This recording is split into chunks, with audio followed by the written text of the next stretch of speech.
Welcome to Sandwiches of History. Well, folks, we've gone 365 days around the sun, and we're back here again at my birthday. You might recall last year for my birthday, I made the tomato from Turkey and the Wolf, and it was fantastic and amazing and delicious. So I thought, you know what?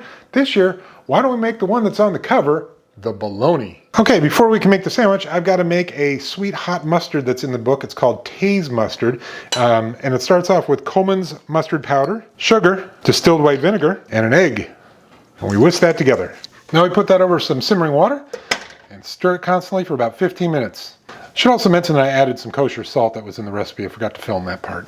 Okay, so now it only took about 5 minutes because I'm doing a third of the recipe and it's set up pretty nicely. Now it's time to cool it to room temperature, then let it sit in the refrigerator for about an hour. Okay, similar to the tomato, we need to butter both sides of some thickly sliced bread. I'm using Texas toast.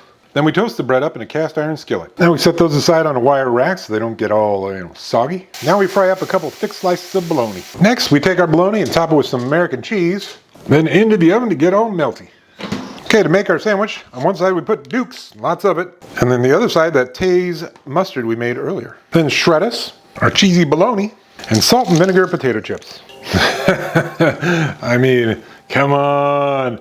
All right, let's give this the bologna a go. So good. So many different flavors. The caramelized bologna, the gooey melty cheese, the really tangy, sharp and sweet mustard, and those salt and vinegar chips. There is no plus up for this. That is a 10. Right out of the gate, that is a 10 of bologna sandwiches. First of all, the thicker cut of bologna gives you a little bit more meaty flavor than a typical fried bologna sandwich. Caramelization on the meat is great. The Duke's mayonnaise is great. It's got a little bit of twang. That mustard though, man, that mustard really sends it over the top. It is really good. It's tangy, it's sweet, a little bit of salt. And then of course you've got the American cheese on there as well, and bread, the Texas toast. This is fantastic. I am definitely gonna finish this.